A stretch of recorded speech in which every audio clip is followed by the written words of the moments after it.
is. Her inspired stories immerse the reader in a world of romance with a whisper of angels' wings. You can count on a touch of the divine in her sweet, inspirational novels and novellas.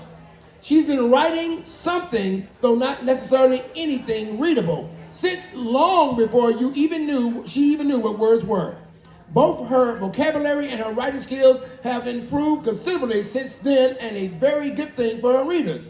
She lives in East Texas with her husband Johnny and a spoiled Pomeranian named Kona.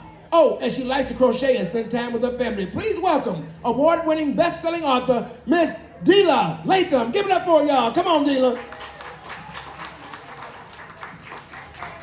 All right. And your next author. Oh, y'all are so respectful. Thank y'all so much. All right.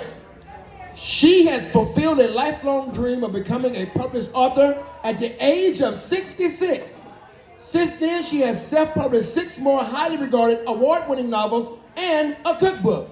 Among her works, honors are several international awards, including the prestigious Best Indie Book Award, Bronze Medal from Reader's Favorite, and the International Impact Book Award. A sought-after speaker and frequent guest on various writing blogs, she's a die-hard romantic whose heart-warming stories are filled with strong women, second chances, and a happily ever after. When she isn't writing or spending time with her family, she is an avid crafter, especially Christmas-related items. Her favorite being tabletop Christmas trees, a craft she learned from her mother. I want you to please welcome Dana Wayne. Give it for Dana, everybody!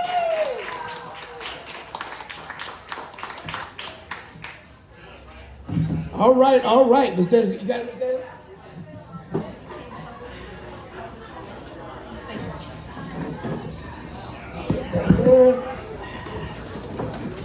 Now, I've got some questions, but if you have a question, let me know, okay? All right, cool? All right, and I'll bring you the mic if I have to, if you're not loud enough like me, okay? All right, cool?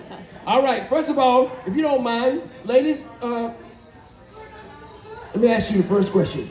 How long, or when did you first start writing? Either one of y'all. Both of y'all can answer that question. I've been writing something my whole life. It wasn't until I retired that I was able to really delve into what I wanted to do, which was write books. I did newspaper things, I did poetry, I did anthologies for writing groups, but it wasn't until I retired that I was able to fulfill my dream of being a published author. Thank you. Same thing for you, ma'am? Actually, she just told the story of my life. So, yeah, I've been writing since I could scribble something on whatever my mother handed me to scribble on. And been writing little poems and little songs and then short stories. And then I was I was on the, my goodness, I can't even talk today.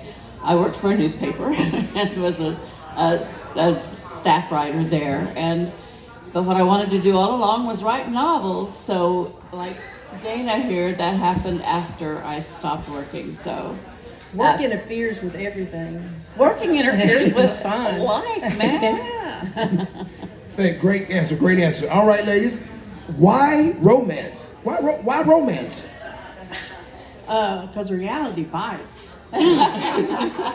I mean, really, for me anyway, I love the happily ever after that you get in romance. You know, life is so hectic. There's so much strife. There's so much negativity that the uplifting feeling you get from reading a good, heartwarming story, whether it's steamy romance like I write or Christian like she writes, they all have the same theme. You know, life is hard, you fall in love, it gets better, happily ever after. That's right. That is right.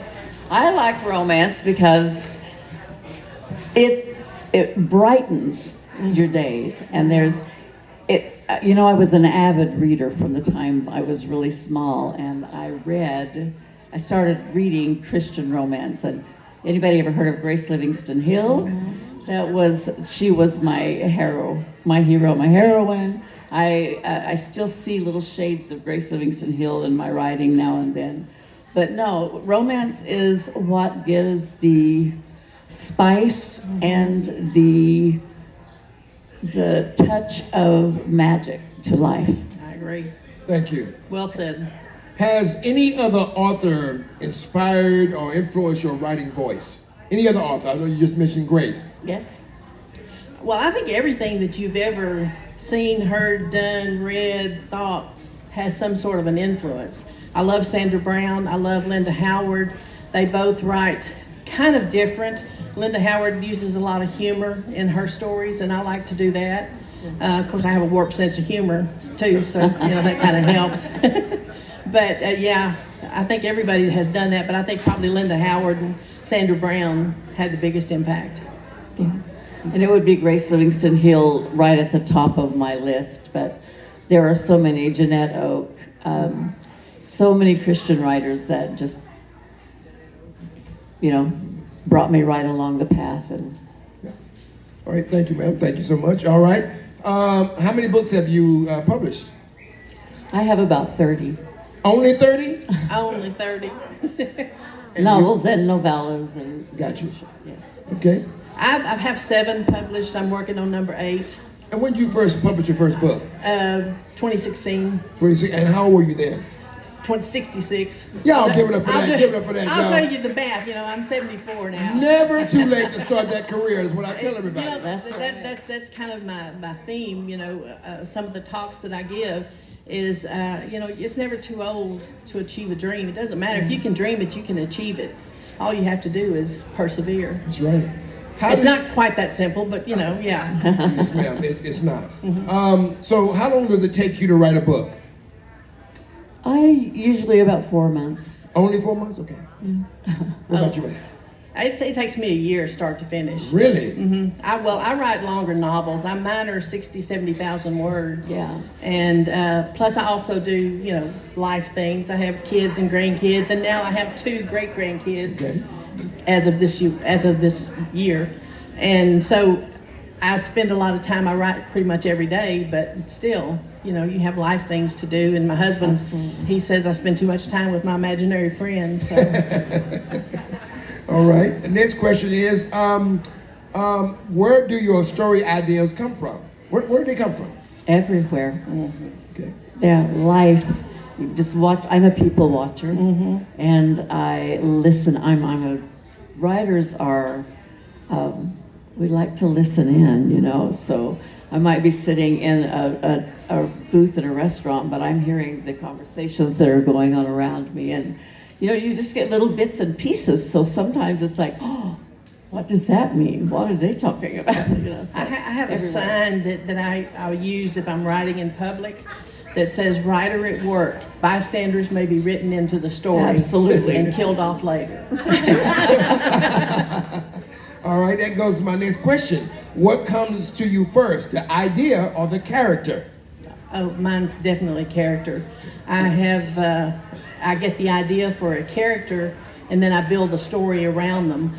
My stories are very character-driven versus plot-driven, and my latest story is called Texas Winds, and I got the idea for that one looking through deposit photos. I was looking for a picture for an ad that I was trying to do, and I saw this cowboy sitting on a horse looking out over this mesa, and he just had this expression on his face, and immediately my writer's brain goes, ooh, what's his story? Why is he there? What's he thinking? Is he happy? Is he sad? Oh, his name is Jake. And just like that, I had the character and the character's name, and then I had to noodle on it for a couple of days, but it always comes to me character first. Gotcha. Same here, very much so. You just asked for the questions, and and you just say same here, right? Great minds. Same Great here. minds think What she alike. said. All right. Well, we'll start with you on this one. How about that? All right. How much research goes into your story? It depends on the story, but there's always, even the most simple story calls for a certain amount of research. You got, my friend Elle and I just wrote a little novella, and it was called Butterfly Hearts. And so you have research on butterflies, and we're talking about tiny houses, so we had to research on building tiny houses and what goes into that, and every little idea that you come up with requires a certain amount of research. So quite a bit. And that's the thing too with research is depending on what your story is. I write romantic suspense as well as Western historical romance. And you may say something in your story, let's say pertaining to law enforcement, you're writing a romantic suspense. You may do a ton of research on a subject and then use one little line about Absolutely. it in your story. But the thing is that people who read that genre, if you put something in there that's incorrect, they will call you out on it immediately. So it doesn't matter what kind of research you're doing. If you're going to use something in your book, you need to make sure it's correct. I agree. All right, next question. What's the trickiest part of writing characters of the opposite gender? Romance. For me, it's being able to get into the man's mind. Oh. It's like, think like a man, because I'm not a man. So, but I have been married for 50 years, so, That might help a little That bit. helps a little bit. But, that's one man. And so, there's a lot that will hang you up on doing that, but it's a lot of fun too. It is. It really is. Well, the thing is that I grew up in the country with, there were 3 girls my age and older. Everything else was boys. And so I grew up around rough and tumble boys and that kind of stuff. So, and then if I get stuck on something, I always ask my husband. I never will forget when I was writing Mail Order Groom, I had put something, and I don't even remember now what it was, that I told him, said, would a guy say this? Would a guy say something like this? And he goes, are you talking about Ty? Because he knows who my characters are. And he says, no, Ty wouldn't do that. He wouldn't say it like that. You need to tone it down. And so I did, but I didn't tell him that I did it. It worried him for 2 days. Did you change that? Because Ty wouldn't say it that way. So, you could, but people watching, like she said, you could get a wealth of information, just people watching. That's right. All right. Great answers. Y'all enjoy yourself? Yeah. All right. Okay. Is it a love story or romance? What's the difference? Love story or romance? Love story or romance, people don't think there's a difference, but there is. In a romance, there is always a happily ever after. In a love story, there isn't. Gone with the Wind is an epic love story. Why? Because her and Rhett don't run off into the sunset together. In a romance, there has to be a definitive happily ever after. In a love story, it doesn't. They maybe not, she's standing on the porch watching him leave. There's always tomorrow. Or if one of the heroine or the hero dies, like in the movie Love Story with Ally McGraw, oh my gosh, I'll never watch that movie again.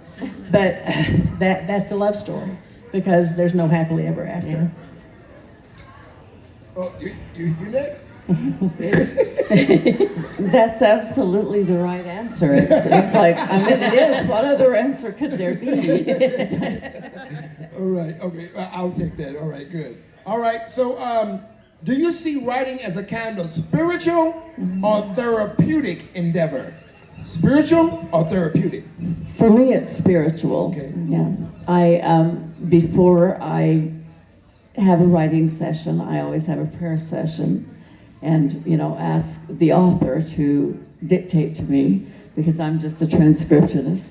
But for me, it's very, very much a spiritual thing, and I like to think that something in my books will speak to someone in a spiritual manner so that they will come away with something to help them on down the path of life. Great answer. Mm-hmm. And it can be therapeutic, it can be cathartic. There have been things, we've all had things that happen in our life that's emotional or even traumatic. You can take that event and then transpose that into something in your story. And then by basically getting it out, then you are able to deal with it. And it doesn't really matter, like even writing romance, there's angst in romance, there's disappointment, there's death, there's, tragedy, but you work through that and it's therapeutic. Thank you very much, ladies. All right. So, I'll do a couple more, then I'm going to see if you have questions. All right, cool? All right, we want this to be interactive, and then we'll have one final question from the sheet, okay? The next question is, how long does it take you to write a book?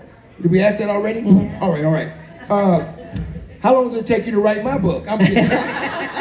All right. No, here's the question. What do you think about AI? Hate it. I haven't used it and don't plan on it. But I haven't even either, because AI takes all the human factor away. all the And- creativity. Yeah, there's no creativity. It's a computer just picking words at random and says, okay, here's your book. No, it's not. Where's the feeling? Where's the emotion? Where's the reason? The research. Where's the me? Yeah. Yeah, no. All right, thank you so much. Mm-hmm. Do you ever read your reviews? Oh, yeah. Read do. them? It's a I yes do. or no question? What do y'all feel about your reviews? How do they impact your writing going forward? I try to learn from them if they're not positive and rejoice in them, of course, when they are. But there's always something to take away. Sometimes I read the ones that are not positive and I don't understand them. But a lot of times I'm like, there's a point there. I try to actually consider it and learn from it. And that's the thing about reviews, reviews are one person's opinion, but That's right. if more than one person says the same thing, I'm talking about a negative comment, then maybe that's something you need to look at. That's But right. going into it that everybody is not going to like what you read, and you can't wear your feelings on your sleeve, and you have to take it with a grain of salt.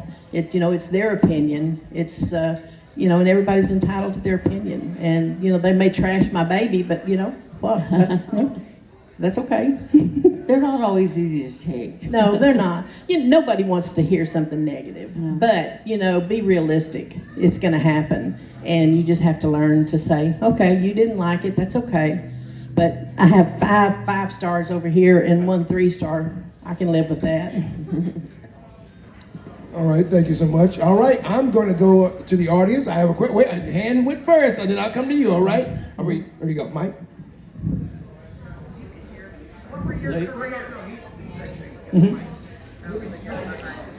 Thank you. Ladies, how do you develop your title? At what point does it come in your writing? First, middle, or at the end? How important is the title to you? I love titles, and they usually come to me first. Sometimes they will change as I'm writing, but most of the time the title comes first, and I build the story kind of around the title. I love them. The title to me is the hardest part. There's only one book that I knew the title when I started, and that was Mail Order Groom. Everything else was either Jake's story, Max's story, whatever, until we got into the book. And like in Chasing Hope, it was Max's story for the longest.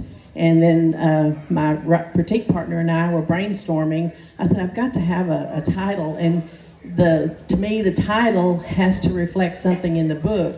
And in Chasing Hope, that's what he was doing. He was chasing hope for a better life. And so, but it's very important, but I very seldom know the title when I start. I'm just nosy. I wanted to know what your careers were before you started writing. I was a software trainer for a computer company. For a medical software company. And I traveled around the country training medical software. And I think Delia said you worked for the newspaper? Yes, I did. Yes. I worked for the largest daily paper in Kern County, California. It was in Bakersfield. Oh, wow. Yes, I grew up walking the streets of Bakersfield.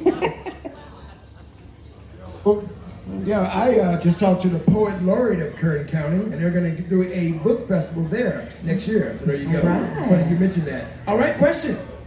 Gotcha.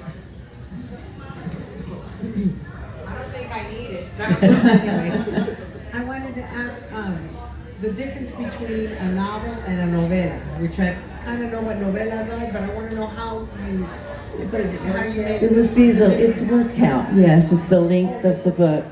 A novella is usually up to about 25,000 words, roughly around 10 chapters.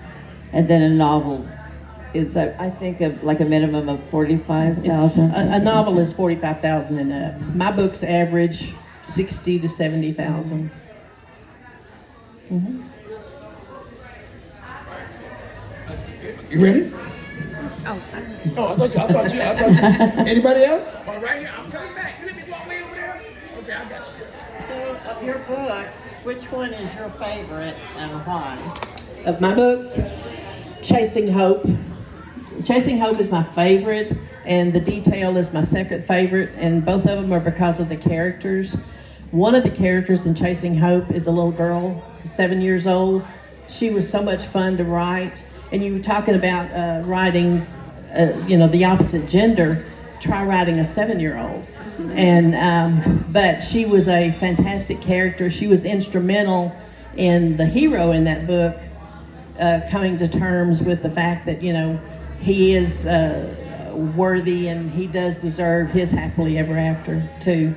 And The Detail, just because I love the characters.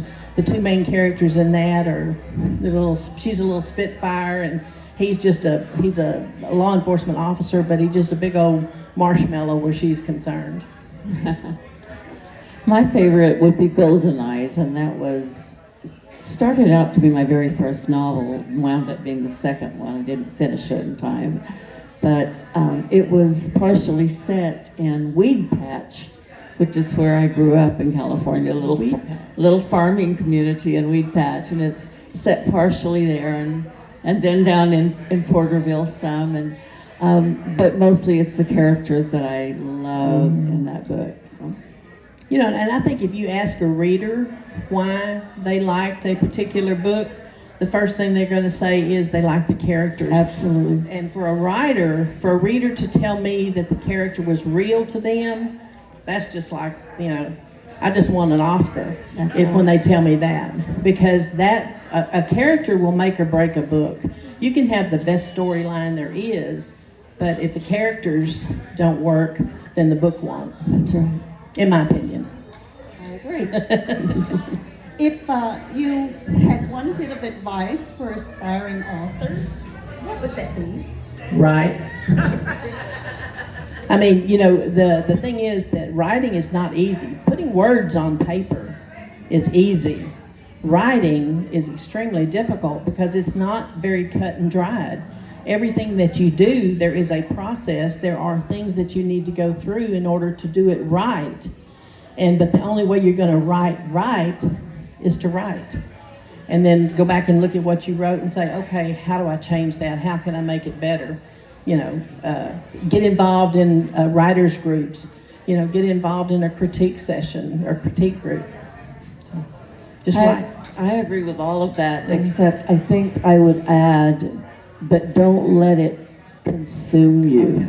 You have to have your life outside of writing, or you can absolutely drown in it. And I think every writer probably does that right in the beginning. We have to learn the hard way that we have to write so many hours and live the rest of the time. And if you don't live, what are you going to write about? You have to have life. Yeah.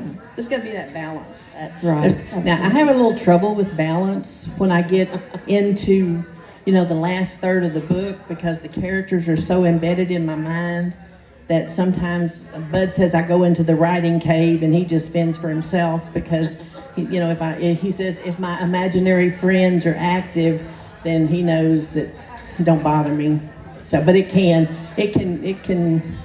You got to find that balance, and sometimes that's hard. Do you have a regular schedule for writing?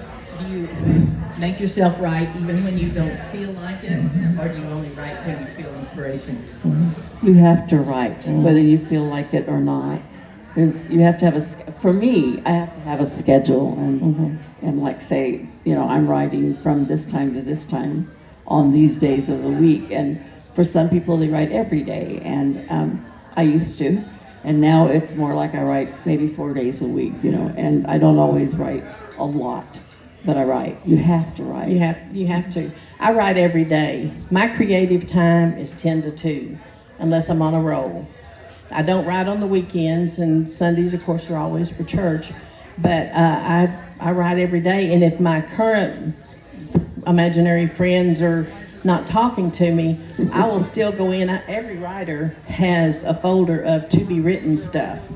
If I get into my book today and it's just not there, the thread is gone, I can't move forward, I'll pick something else. It doesn't matter what it is, just pick something and start writing. And if your to be written folks are also on strike, then I have another book that my husband gave me called Writing Prompts, and it's just a whole book of writing prompts. Just pick one and start writing. I love writing prompts. Those are when all else fails. Yeah. So, what's your advice for the spouse of a writer? Be patient. Be patient, be supportive. My husband is my biggest fan, even though he sometimes may feel neglected. The man, I call him my book pimp. Everywhere he has my cards with him, everywhere he goes, he says, "Oh, do you know my wife is a romance writer?" So, be supportive. They'll come around. When they hit the end, they'll be back. Yeah, my husband is very supportive as well, and he carries my cards, and sometimes he, talks me up when I'm like saying, "Shh, honey," Yeah. Okay. I'm curious about opening lines. They must be difficult. because they're so important. If you don't grab a reader, sometimes with that opening line, you've just lost a reader.